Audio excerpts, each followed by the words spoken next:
especially po na napaka-importanteng araw ang bukas sapagkat maririnig na natin ang katotohanan sa Blue Ribbon Committee. So let's start with a biblical principle. Kung anong itatanim natin, yan ang ating aanihin. Mula sa ating pagkamusmos, di ba? Elementary pa lang, tinuturo sa atin yan. Kung anong ating itatanim, yan ating aanihin. Alala ko pa yung commercial nung 70s. Yung basurang tinapon mo, babalik din sa'yo. So yung commercial na yun, may nagtatapon ng basura, bumaha. Pumasok ulit sa bahay nila yung basura, kasama yung baha. So ang flood control scam ay hindi nangyari by its own, by itself. No? Hindi to nangyari na aksidente lang. No? It was a combination of greed, opportunity, minds who put their minds together and said, kayang gawin to. We will not be able to stop corruption in our country until we know the truth, we know how to stop a problem, and we know how to reform. Repentance is part of that. Maniniwala ho ba kayo na ang mastermind ng pinakamalaking corruption scam sa buong history ng Pilipinas ay panay oposisyon ang gumawa? Napakagaling naman po pag members ng opposition ang gumawa under the nose of an administration na samantalang mahigit 2 taon na nangyayari. So, we started, the majority and as Senate President, we started diplomacy po talaga. Wanted to work together. Number 1 priority is the economy. Number 2 po, yung pong impeachment dahil accountability. Pero kasama po yung ating priority, yung mga flood control issues at iba pang mga scams na bigyan ng tugon. Nabigyan na ng tsansa ang grupo ni Senator Lacson at Senator Soto. Kasama dyan sila Senator Win. Alam naman natin lahat na kailangan ay 13. So let me state this. Malacanang backing the move of the senators today and the other groups backing them, they will say anything and do anything to bend the law and basically susunugin na yung ating konstitusyon. So when I said a while ago that I am still the Senate President, the legitimate, the legal, moral Senate President, it's not about me, it's not about the position. Anytime po, pwede po ako mag-resign, pwede kong ibigay ito sa iba kung may 13. This is about democracy. This is about an independent Senate. This is about fighting corruption. You cannot say you love democracy, but walang checks and balance. Hindi pwedeng sabihin you love democracy, pero pag mali yung numero, invento na lang po tayo. I don't know how much time I have. There's so much I want to tell the Filipino people. Some of it you might think is very productive. Some of it you will think it's my thoughts. But let me tell you this from the bottom of my heart. God loves the Philippines. Ulitin ko po God loves the Philippines. So we have to take a step of faith. Sabi sa book of James, faith without action is dead. Patay ho ba ang ating paniniwala at pananampalataya? Kung mahal natin ang Pilipinas, we have to do something about it. Why do I say this? Well, first the Senate. 12, may quorum, samantalang malinaw sa Constitution, 13. Yung case na sinasabi nila, iba, continuing po yun. Nag-umpisa silang may quorum, umalis yung iba.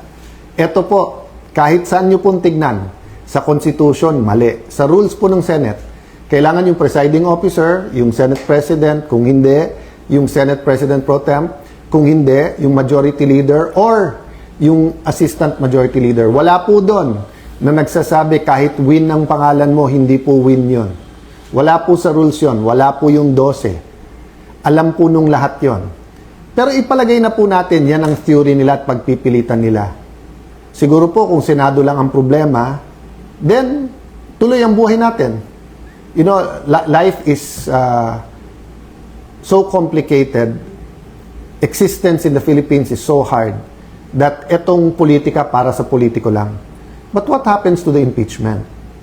So sa impeachment ho ba ngayon, mag-aaresto ng 2, 4 pa Para pag sinabi nilang 22, pwede ng 12. So pag 20 na lang o 18, pag 18 na tira, 12 na lang pwede mag-convict.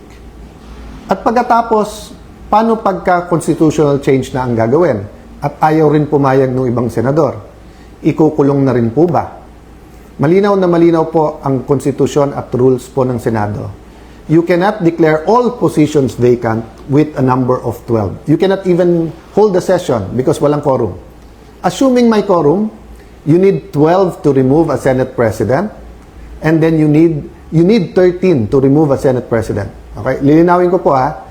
You need 12 for any position below the Senate President pro tem. So, kahit anong chairmanship, majority actually pwede na.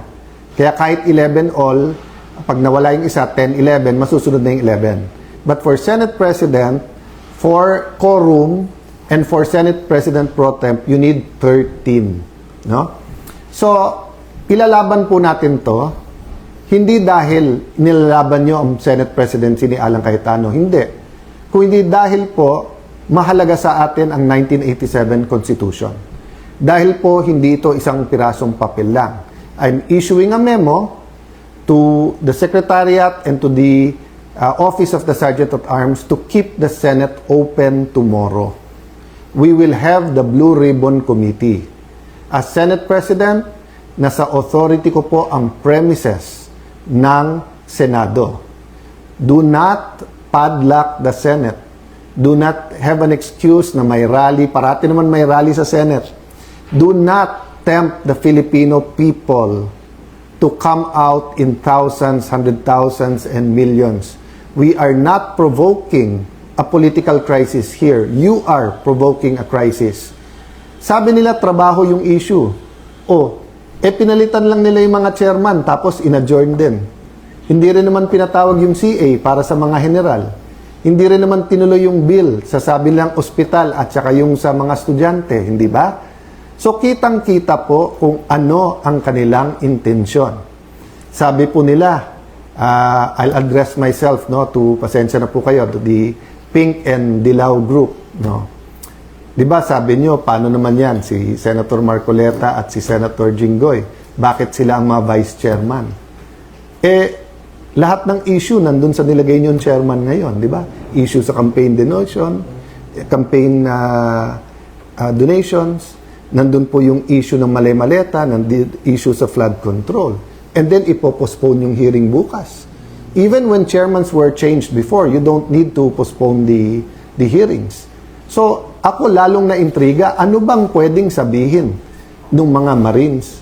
Ano bang pwedeng sabihin ng Ombudsman, DOJ at saka DPWH na pati Constitution natin ibabasura para lang dito? So yes, I'm appealing for calm. I'm appealing for prayers. But I'm also appealing that we put action to our faith. I will do what I can. I will go to the Senate before 10 o'clock. I will do what I can para buksan yung session hall at nandun po ang hearing natin.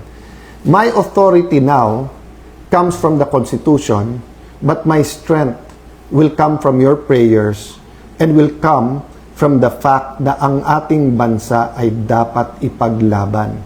I still remember the day that my dad called us together at lumuluha siya at sinabi niyang mag-abroad na kayo because magkakagulo and we don't know what will happen. We may be arrested, we may be killed. That was either February 21 or February 22. I think it was 21 before that day. And we all hugged him and sabi namin, if you love your country, we love hindi ka namin iiwanan. So, malayo tayo sa crisis, mga kababayan. Malacanang, malayo tayo sa crisis. Why are we bringing it to a point of a political crisis na mahirap i-atras? The hearing is confined. So, yes, the notice of cancellation from the illegitimate, the illegitimate is not the committee. No, hindi ko ginagaya si Senator Erwin na ginagamit yung word na bastard kasi ngayon, whether or not you're a single parent, whether or not you're legitimate, tao ka pa rin. I'm talking illegitimate meaning hindi siya legal. Senator Erwin is not the legal chairperson of the Blue Ribbon Committee. Okay, Senator Pia Cayetano is the chairperson because there was no quorum, there was no session under the law that took place. Daming issue sa Supreme Court, yung unprogrammed funds, yung legality ng 2025 budget. Ang dami pong issue sa Supreme Court. Again, ulitin ko po, ang pinakamalaking problema ng ating kababayan ngayon ay presyo. Presyo, trabaho at kita. Dadagdagan pa ba natin? You have manufactured a crisis since May 11 by saying magulo kami. Then you come up with this solution one day today papunta sa SONA when we were going to produce our economic plan, our plan against corruption, the hearings, and then the impeachment.